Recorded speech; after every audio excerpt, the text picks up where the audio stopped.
Assalamualaikum warahmatullahi wabarakatuh. Saya Samsia, peserta Diklat BCKS Angkatan Pertama. Di sini saya akan melakukan analisis 9 langkah pengambilan keputusan dalam tugas mandiri modul 3 LK4. Pertanyaan dari kasus 4. Ada 9 langkah akan dilakukan dalam analisis pertanyaan kasus 4 ini. Yang pertama, langkah pertama adalah apa saja nilai-nilai yang saling bertentangan dalam kasus 4. Langkah pertama, nilai-nilai yang saling bertentangan, yaitu kejujuran dan keadilan, mengembalikan dompet kepada pemilik yang sah yaitu Nina, kesetiaan dan persahabatan, menjaga hubungan baik dengan sahabat yaitu Rara. Tari merasa harus menegakkan kejujuran dengan melaporkan tindakan Rara, namun ia juga ingin menjaga hubungan baik dan loyalitas terhadap sahabatnya. Langkah kedua, siapa saja yang terlibat dalam situasi pada kasus 4. Langkah kedua ini yaitu pihak yang terlibat. Pihak yang terlibat yang pertama ada Tari, saksi dan sahabat Rara. Kemudian Rara sendiri yang mengambil dompet. Yang ketiga Nina, pemilik dompet yang kehilangan. Kemudian Busri, guru pustakawan.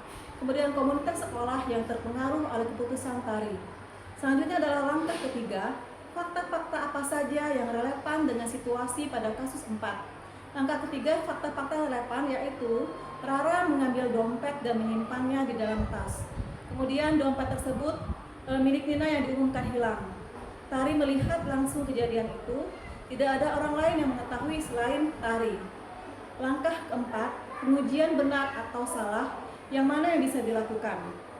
Langkah keempat, pengujian benar atau salah menggunakan prinsip kejujuran dan tanggung jawab moral. Tindakan Rara mengambil dompet orang lain tanpa izin adalah salah. Sementara melaporkan kejadian tersebut adalah benar dan sesuai dengan nilai kejujuran. Di sini ada 5 uji, yaitu yang pertama ada uji legal, mengambil barang orang lain tanpa izin adalah salah, termasuk kasus pencurian. Uji regulasi, sekolah menjunjung tinggi kejujuran dan integritas. Uji intuisi, hati nurani Tari mengatakan dompet harus dikembalikan. Uji publikasi, jika kasus ini diketahui publik, akan menimbulkan citra buruk untuk sekolah. Terakhir, uji panutan. Tokoh panutan akan mendorong untuk membalikan barang kepada pemiliknya. Langkah kelima, pengujian paradigma benar lawan benar, yang mana yang bisa dilakukan? Pengujian paradigma benar vs benar. Ada 2, kebenaran vs kesetiaan. Jujur mengembalikan dompet vs setia pada sahabat. Individu dengan kelompok, kepentingan sahabat Rara, dan keadilan bagi Nina dan aturan sekolah. Langkah keenam, prinsip resolusi yang mana yang bisa dilakukan? Prinsip resolusi yang tepat adalah prinsip keadilan dan tanggung jawab moral, yaitu bahwa kejujuran dan kebenaran harus ditegakkan demi kebaikan bersama, sekaligus berusaha menjaga hubungan sosial agar tidak rusak dan secara permanen. Langkah ketujuh, adakah opsi lain yang kreatif, adil dan bijak yang bisa dilakukan? Ada 2 opsi atau opsi kreatif dan dilema yang bisa dilakukan. Yang pertama, Tari tidak langsung melaporkan tetapi mendekati Rara secara pribadi dan menyarankan agar ia sendiri yang mengembalikan dompet kepada Busri atau Nina.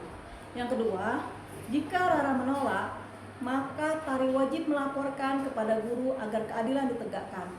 Langkah ke-8, apa keputusan akhir yang ibu bapak ambil sesuai dengan analisis kasus keempat?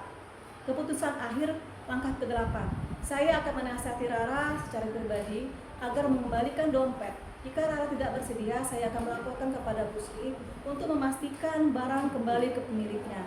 Kejujuran lebih utama daripada mempertahankan persahabatan yang salah.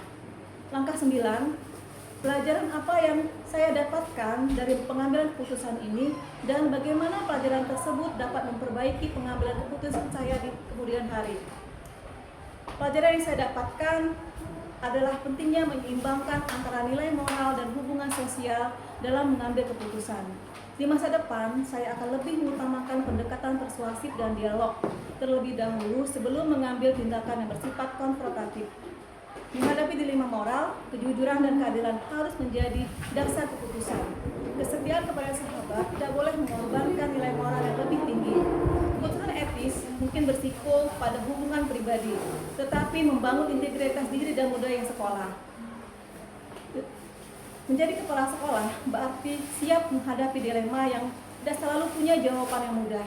Dengan memahami 9 langkah pengambilan dan pengujian keputusan, saya akan memiliki panduan reflektif dan sistematis untuk bertindak dengan bijak, adil dan integritas. Bukan sekedar cepat memutuskan, tapi memastikan bahwa setiap keputusan mencerminkan nilai, kebenaran, dan berdampak positif bagi masa depan siswa dan budaya sekolah.